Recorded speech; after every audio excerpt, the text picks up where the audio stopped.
বন্ধুরা দেখো, আজকে রান্না করব আমি এই জাপানি পুঁটি মাছ দিয়ে শালগম দিয়ে রান্না করে আপনাদের দেখাচ্ছি। আমি কদিন ভিডিও ছাড়তে পারি না বন্ধুরা, বাপের বাড়ি একটু দূরে ছিল, বাপের বাড়ি গিয়েছিলাম, তো আজকের বাপের বাড়ি থেকে চলে এসেছি, আপনাদের রেসিপি করে দেখাচ্ছি। বন্ধুরা মাছটা ধুয়ে নিয়ে চলে এসেছি, আবার রান্না করে আপনাদের দেখাচ্ছি। মাছটায় আমি নুন হলুদ মাখিয়ে নেব।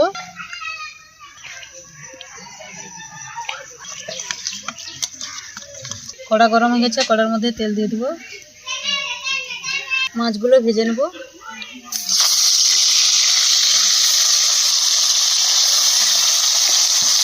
মাছটা লাল লাল করে ভেজে নিয়েছি, এবার তুলে নেব।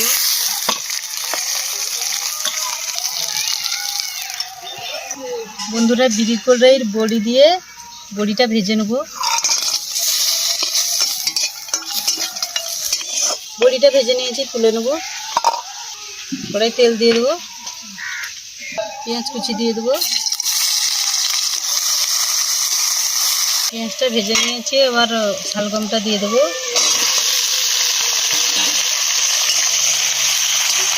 পরিমাণ মতন হলুদ দিয়ে দেবো,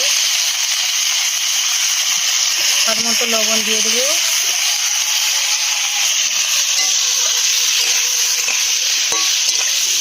বেটে রাখা লঙ্কা দিয়ে দেবো।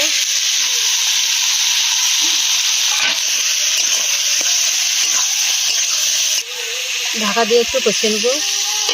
তাহলে আগে আমাদের থাও কিছু সবজিটা কষানো হয়েছে নাকি দেখে নেবো। এবার টমেটো কুচি দিয়ে দেবো।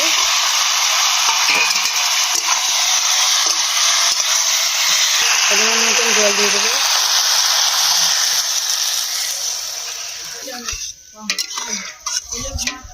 ঢাকা দিয়ে দেবো। তরকারিটা ফুটছে নাকি দেখে নেবো।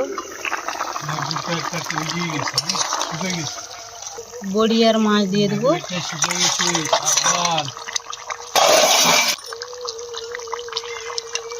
একটু ফুটিয়ে নেবো।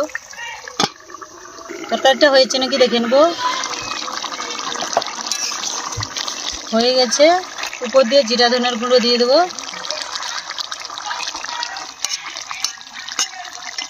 এবার ঢেলে নেবো।